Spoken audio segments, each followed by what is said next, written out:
नमस्कार, the big agenda के साथ हाजिर हूं मैं रुमाना खान।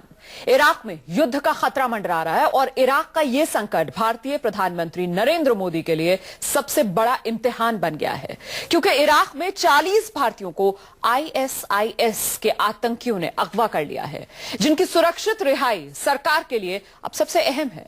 कई भारतीय नर्सेस भी इराक में फंसी हुई है। इराक में फंसे भारतीयों के परिवार वाले दिल्ली पहुंच रहे हैं। शाम 5 बजे विदेश मंत्री सुषमा स्वराज से मुलाकात करेंगे वो।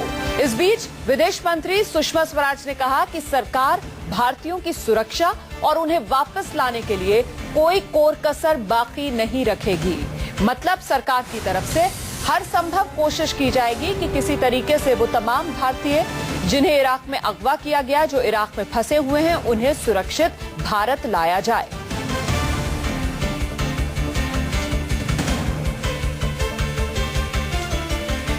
हम वो सब प्रयत्न कर रहे हैं जो एक सरकार को करने चाहिए और मैं पर्सनली सुपरवाइज कर रही हूँ उन सबको। इसलिए मैं आश्वस्ति देना चाहती हूँ उन लोगों को। आज वो मुझसे मिलने भी आ रहे हैं, मैं उन्हें मिलूंगी भी। सरकार की तरफ से हर संभव, और केवल संभव नहीं, जिसे कह सकते हैं ना कि हम कोई कोर कसर नहीं छोड़ रहे। मैं व्यक्तिगत रूप से मॉनिटर कर रही हूँ सारे के सारे प्रयास, और कोई कोर कसर नहीं छोड़ रहे अपने भारतीयों को राहत देने की।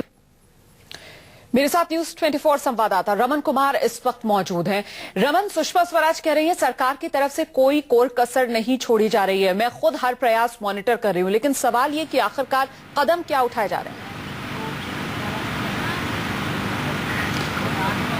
देखिए, काफी गंभीर मामला है और सुषमा स्वराज का बयान कहीं न कहीं सरकार की तरफ से एक आश्वासन है उन लोगों के बारे में जो जिनके परिवारजन अभी तक जिनको बंधक बनाया गया है इराक में, और उनकी तरफ से कोई सूचना नहीं मिली है।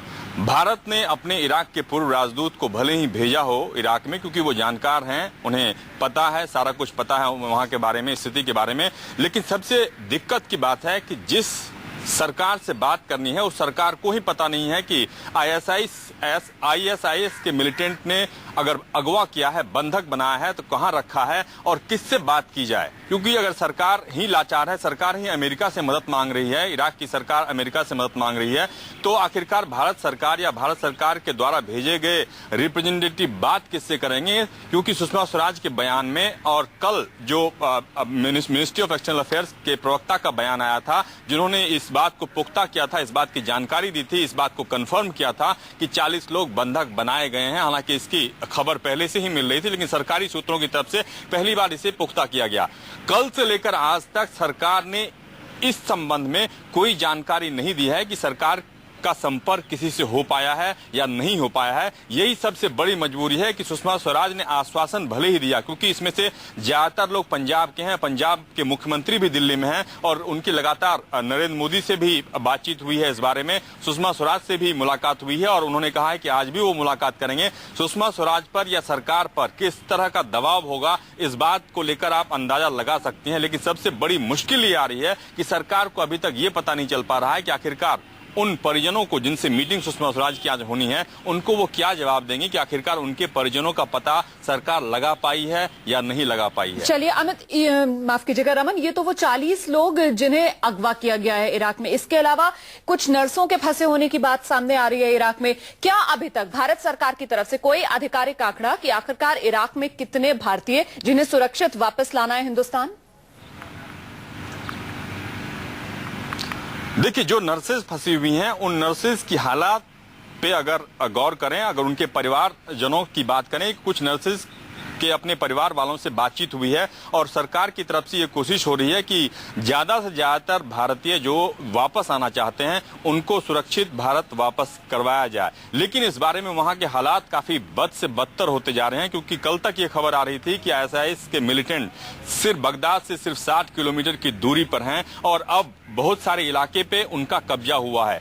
जो नर्सेज वहां के हॉस्पिटल्स में काम कर रही थी, वहां पे भी आईएसआईएस ने कब्जा किया हुआ है और वहां पर उन्हें काम करने में भी काफी दिक्कत हो रही है। जिस रूम में वो रह रही हैं, वो लगातार 7 दिन से उसी रूम में नजरबंद हैं और अभी तक उनको ये पता नहीं चल पा रहा है कि आखिरकार अगर वो भारत वापस जाना चाहते हैं तो किस तरीके से सरकार उनको जी बिल्कुल रमन, आप बता रहे हैं सरकार ने मुश्किल दौर से इस वक्त गुजर रही है, लेकिन मेरा सवाल ये था कि क्या भारत सरकार की तरफ से अभी तक कोई आंकड़ा सामने आया है कि कुल कितने भारतीय जो इराक में फंसे हुए हैं?